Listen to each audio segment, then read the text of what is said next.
ನಮ್ಮ ಸಮೀಪದ ಊರಾಗಿರ್ತಕ್ಕಂಥ ಹೊನ್ನಾವರದಲ್ಲಿ ವಾಸ ಮಾಡ್ತಾ ಇರ್ತಕ್ಕಂತಹ ವ್ಯಕ್ತಿಯವರಲ್ಲಿ ವೃತ್ತಿಯ ಸಮಸ್ಯೆ ಹೇಳ್ತಕ್ಕಂಥದ್ದು ಕಾಣಿಸ್ಕೊಂಡು ಆ ರೀತಿಯಾದಂತಹ ಒಂದು ರೋಗದಿಂದ ಬಳಲ್ತಾ ಇದ್ದು ವಿಪರೀತವಾದಂತಹ ಔಷಧಿಗಳನ್ನು ಹಾಗೂ ಇತ್ಯಾದಿ ಆದಂಥದ್ದನ್ನು ಹೇಳಿದ ರೀತಿಯಲ್ಲಿ ಮಾಡಿರ್ತಕ್ಕಂಥ ವ್ಯಕ್ತಿಗಳು ಅವರು ಕೊನೆಗೆ ಯಾರಿದೋ ಒಂದು ಸಹಾಯದ ಮೂಲಕವಾಗಿ ನಮ್ಮ ಬಳಿಗೆ ಬಂದು ಅವರು ತೋರಿಸ್ತಾರೆ ಮತ್ತು ಹೇಳ್ತಾರೆ.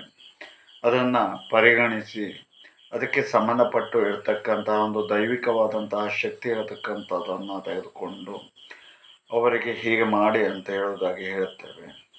ಹೇಳಿದ ನಂತರದಲ್ಲಿ 8 ರಿಂದ 9 ದಿನಗಳ ಒಳಗಾಗಿ ಅವರು ಆ ಒಂದು ಕಾಯಿಲೆಯಿಂದ ಕಡಿಮೆಯಾಗಿ ಆನಂತರದಲ್ಲೇ 10-11 ದಿವಸಗಳಲ್ಲಿ ಚರ್ಮ ಹೇಳ್ತಕ್ಕಂಥದ್ದು ಸ್ಥಿತಿಗೆ ಮರಳಿ ಬರ್ತಾ ಇರ್ತಕ್ಕಂಥದ್ದು ಮತ್ತು ಅಷ್ಟೇ ಅಲ್ಲದೆ ತುಂಬಾ ಗುಣಮುಖರಾಗಿದ್ದೇವೆ ಅಂತ ಹೇಳಿರ್ತಕ್ಕಂಥದ್ದು ಇದಲ್ವ ದೈವಿಕವಾದಂತಹ ಶಕ್ತಿ ಅಂತ ಹೇಳಿದರೆ.